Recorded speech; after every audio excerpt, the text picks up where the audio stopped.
আসসালামু আলাইকুম বন্ধুরা, আশা করি ভালো আছেন। বন্ধুরা, আপনারা কি এই টেলিগ্রাম অ্যাপ ব্যবহার করেন? যদি আপনারা এই টেলিগ্রাম অ্যাপ ব্যবহার করেন, আজকের ভিডিওতে টেলিগ্রামের ছোট্ট একটা কাজ দেখিয়ে দেব। কাজটা কি? ধরুন আপনি টেলিগ্রামে আপনার প্রেমিকা বা ভাই-বোনকে একটা মেসেজ পাঠাইছেন। ওই মেসেজটা কিন্তু আপনি ১ বছর পরেও দেখতে পারবেন, ২ বছর পরেও দেখতে পারবেন। ধরেন, আমি তোমাকে ভালোবাসি যেকোনো একটা টেক্সট লেখছেন বা যেটাই লেখছেন সেটা কিন্তু আপনি সেটা ১ বছর পরেও বার করতে পারবেন, ২ বছর পরেও বার করতে পারবেন। ওই ট্যাক্সটা কিন্তু কাটবে না। এখন কথা হলো আপনি কিভাবে এই গুরুত্বপূর্ণ কাজটা করবেন। এখন আপনি যদি এই গুরুত্বপূর্ণ কাজটা করতে চান, অবশ্যই আপনি এই ভিডিওটা প্রথম থেকে শেষ পর্যন্ত দেখবেন। তো আপনারা দেখছেন অ্যান্ড্রয়েডের কিছু ভিডিও আমি শরীফ।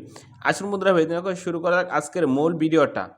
তো টেলিগ্রামে যদি আপনি টেক্সটটা সেভ করতে চান, ধরুন যেটাই আপনি লেখছেন সেটা যদি সেভ করতে চান, আপনি সেই আইডির উপরে ক্লিক করবেন। ক্লিক করার পরে ধরেন আমি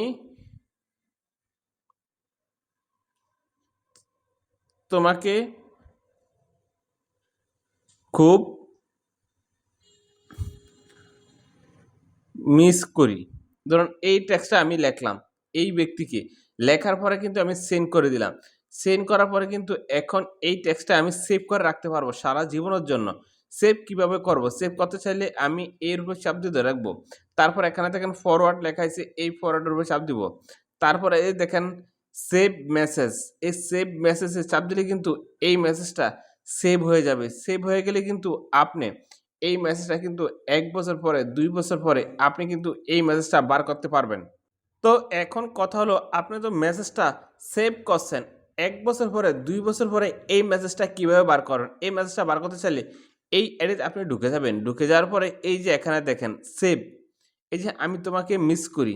তো এটা কিন্তু সেভ হয়ে গেছে। আপনি কিন্তু এভাবে ১ বছর পরে, ২ বছর পরে বার করতে পারবেন খুব সহজে। তো বন্ধুরা, আপনারা যদি মনে করেন এই ভিডিও থেকে কোনো শিখতে পেরেছেন, অবশ্যই এই ভিডিওতে একটা লাইক করে দিবেন। তো ফ্রেন্ডস, আজকের ভিডিও এই পর্যন্তই। সুতরাং ভালো থাকুন। আল্লাহ হাফেজ।